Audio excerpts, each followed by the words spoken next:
Bonjour à tous, téléspectateurs, téléspectatrices de Afrobasket et bienvenue dans ce rendez-vous de l'information du basketball africain.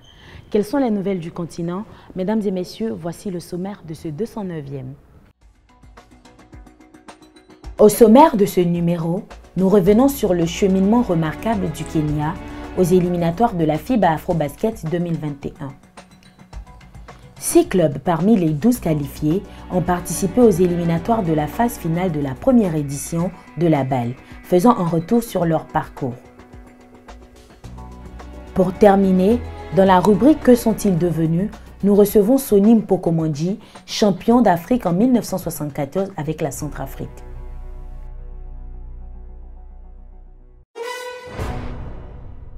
En attendant le grand jour pour la phase finale de la BAL, 6 équipes ont été qualifiées d'office et 6 autres ont dû affronter les autres grands clubs d'Afrique pour pouvoir décrocher leur place pour la phase finale de ce grand rendez-vous africain. Revivons ensemble les qualifications de la BAL.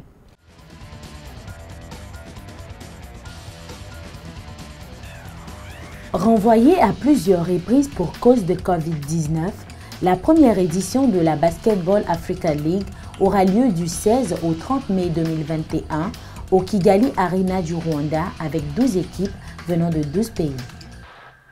Si les champions de 6 pays étaient déjà qualifiés d'office, à savoir Petro de Luanda de l'Angola, l'AS Douane du Sénégal, l'Association sportive de Salé, The Rivers Hoopers du Nigeria, le Zamalek de l'Égypte et l'US Monastir de la Tunisie.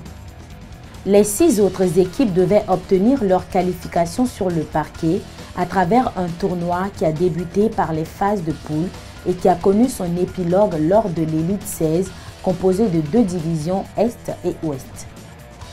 Dans la division Ouest, l'AS Police de Bamako a obtenu sa qualification à l'issue de 5 matchs contre 3. Mais la rencontre qui qualifie les policiers de Bamako est le match de classement coupéré face à ABC d'Abidjan. Si les Ivoiriens remportent le premier carton d'un petit point 20-19, la révolte des Maliens est sonnée par 2 hommes, Malcolm White, auteur de 20 points, et Ibrahim Aïdara, 15 points. L'AS Police est devant après avoir dominé ABC au deuxième carton, 23-11. Score à la mi-temps, 42-31, en faveur des Maliens qui vont alors gérer le reste de la partie. Ils remportent la partie de 2 points, 71-69, et obtiennent par la même occasion leur qualification pour la phase finale de la BAL. Le groupement sportif des pétroliers de l'Algérie dans cette division a obtenu sa qualification au terme de 6 victoires contre 2 défaites. Même si les pétroliers perdent 2 matchs de poule face à AS Police 76-83, et FAP du Cameroun 85-87, le GSP a obtenu une victoire facile face à AS Nigelec du Niger 115-89. Les choses sérieuses ont débuté véritablement dès le second tour où ils ont rencontré en demi-finale une vieille connaissance, AS Police. Dans ce match, hormis le 3e carton où Algériens et Maliens font jeu égal 14-14, les pétroliers d'Algérie remportent les 3 autres cartons. 23-17 au premier, 22-14 au second et 17-16 au dernier pour un score final de 76-61 en faveur du GSP, une victoire synonyme de qualification pour la BAL. Le dernier qualifié de la division Ouest est FAP de Yaoundé. Les forces armées et police du Cameroun ont obtenu 6 victoires pour 2 défaites sur l'ensemble de leur parcours. Devant son public, FAB perd sa première rencontre face aux Libyens de Al Nasser et assure à chaque fois pour les 2 autres rencontres, mais toujours au Money Time, 87-85 face au GSP d'Algérie et 77-75 face à AS Nigelec du Niger. La Côte d'Ivoire a toujours été un adversaire difficile pour le Cameroun. Voilà pourquoi la demi-finale face à ABC d'Abidjan a été un match redouté. FAP l'a bien compris et pied au plancher remporte 3 cartons sur les 4, 23-16 au premier, 24-15 au troisième et 20-17 au dernier. Et c'est sur le score de 77-64 que FAP se qualifie pour la finale et la phase finale de la BAL.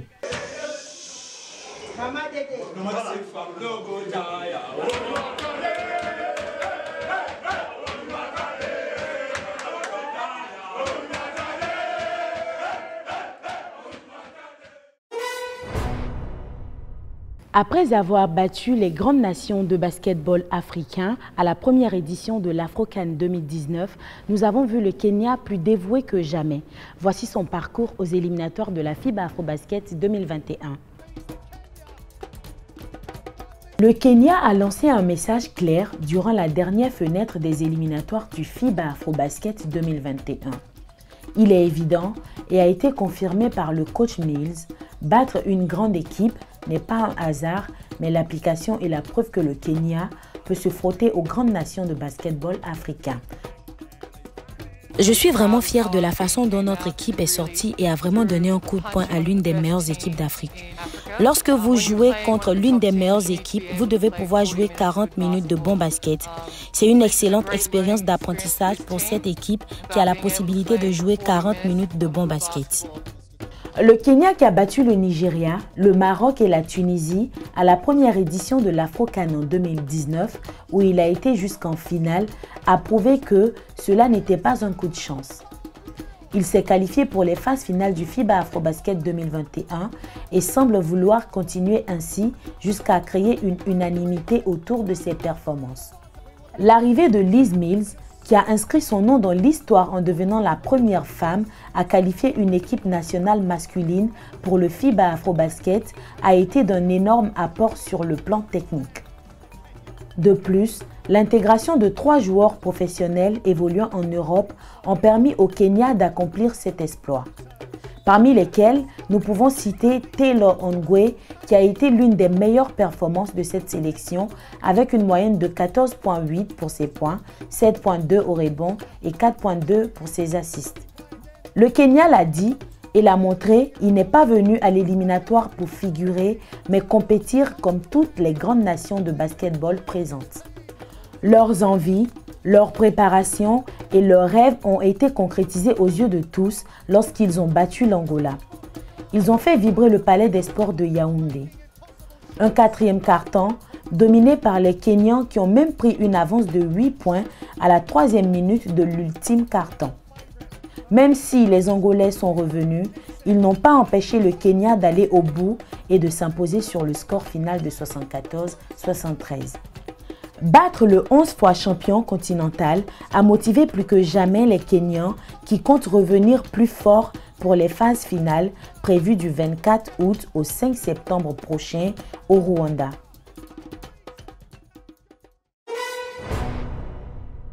Il a été champion d'Afrique en 1974 et fait partie des grands noms du basketball africain en général et en particulier du basketball centrafricain. Qu'est-ce qu'il est devenu? Sonny Mpokomandji au micro d'Afrobasket.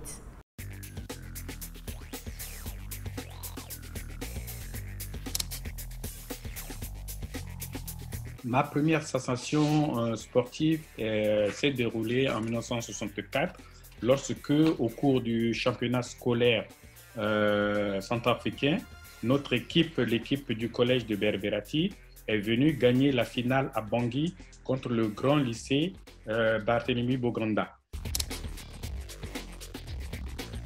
J'ai été sélectionné pour la première fois en 1966 et je crois que ma première sélection, c'était contre l'équipe nationale du Zaïre. Mais avant 1974, je puis vous dire que nous avions participé à notre première CAN.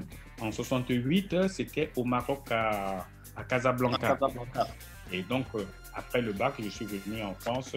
J'ai fait mes études à Perpignan où je jouais aussi au basket et j'ai fait venir les gars.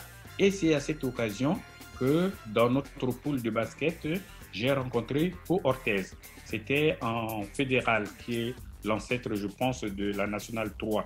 Et lorsque Orthez a terminé premier et Perpignan, notre équipe a terminé second, le président Seyan est venu me voir et il m'a dit « Sonny, nous allons monter en 2e division, mais nous n'avons pas les moyens de faire venir un Américain.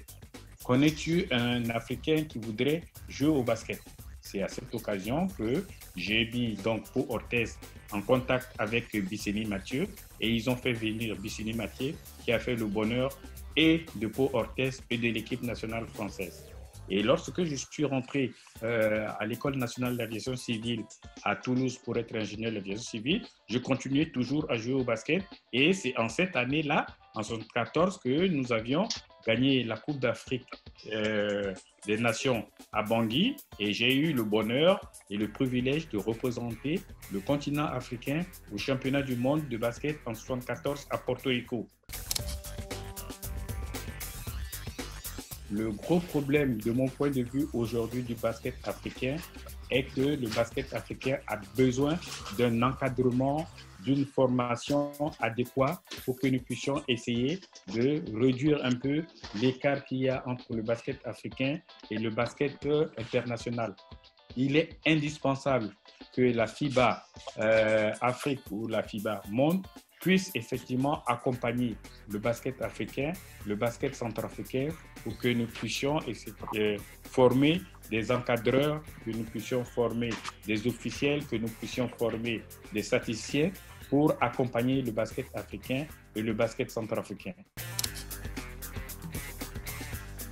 Il est toujours intéressant que le basket africain puisse se confronter à d'autres horizons. Si vous voulez, moi, je ne suis pas pour que nous faisions du surplace.